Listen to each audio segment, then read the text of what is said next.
What's up, guys? Welcome back to the channel. Hope you guys are doing well.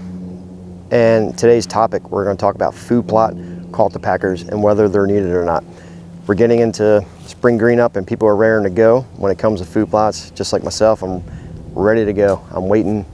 You know, unfortunately, I still have 7, 8 weeks, 9 weeks, something like that before I plant spring food plots. But you know, cultipackers are a huge topic. You know, people want to buy them, they think they need them, and we're going to discuss different scenarios, whether or not you really need them or not. You need to spend the money on them. You know, I see a lot of guys on social media that are actually making them, which is pretty cool. I've never made one, but it's a good idea. If you can get out there and you have welding equipment and stuff, you can make a pretty decent cultipacker.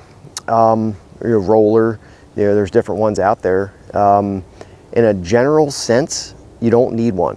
You don't need to go out and spend $300, $400, $500 on one. And the easiest way to describe this for you guys to think of it as is when, let's say you get a random weed growing in a field. Well, how did that weed get there?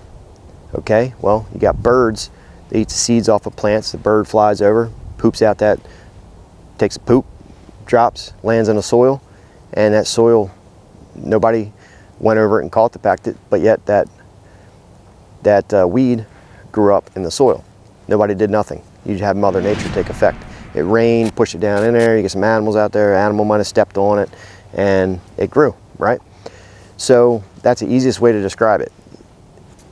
You know, in terms where, you know, are cultipackers good? Yeah, they're good, but a lot of times they can be bad.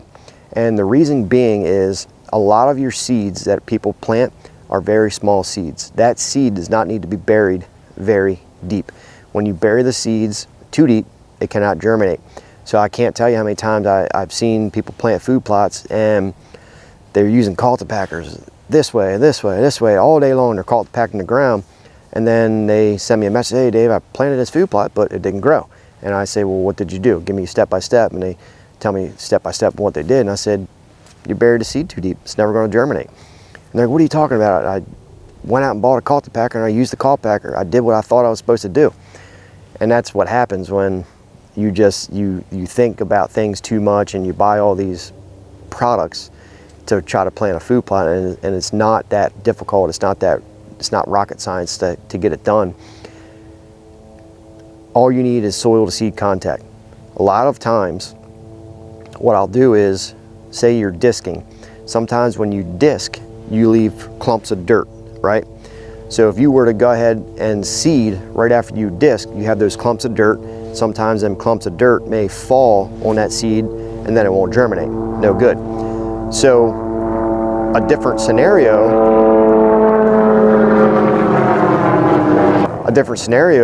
or something that you should do instead is, say you disc the field, just take a chain link drag, some sort of drag, and you smooth that ground out. And if you're planting clover, just sling that clover over top the soil, and then you can lightly drag it again, and then you're good to go. Chain link drags are a lot cheaper than cultipackers. You don't have to go buy fancy cultipackers.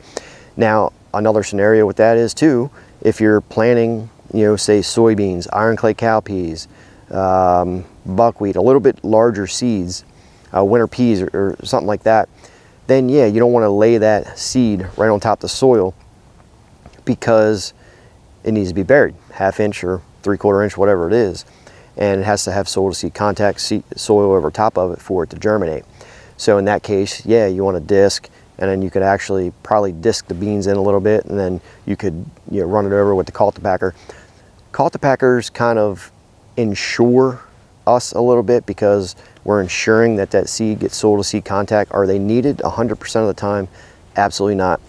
You know, if you're one of the people that, you know, you can't get one, you don't have access to one, whatever the case may be, don't stress yourself out about it. Use a drag, right?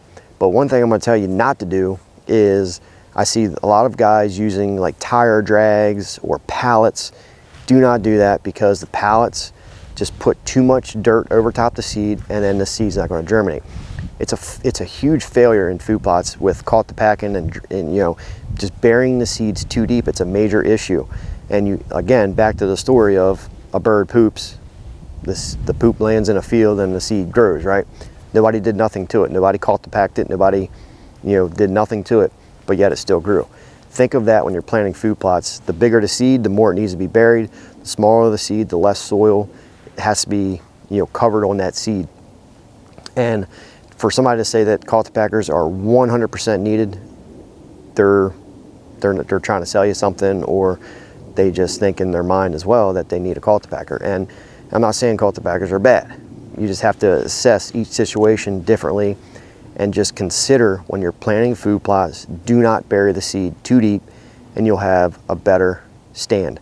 Now, one last tip is if you're in an area with a lot of turkeys, a lot of birds and such, and you're planting food plots and you're just slinging the seed on top, then it's easier for the birds, turkeys, to peck those seeds away. So again, dragging that lightly, very lightly covering it up with seeds will prevent a lot of seed loss. That's why I use a little bit more seed than I'm supposed to. So say the bag calls for 4 pounds of brassicas per acre. Well, I may use 4.5 pounds or something like that, because you have to compensate. Some of that's not going to germinate, some of it's going to be eaten by birds, some of it's going to be eaten by turkeys. So you have to assess the situation. Each area is different, and go from there. But do not bury the seed too deep, and you'll have way better results.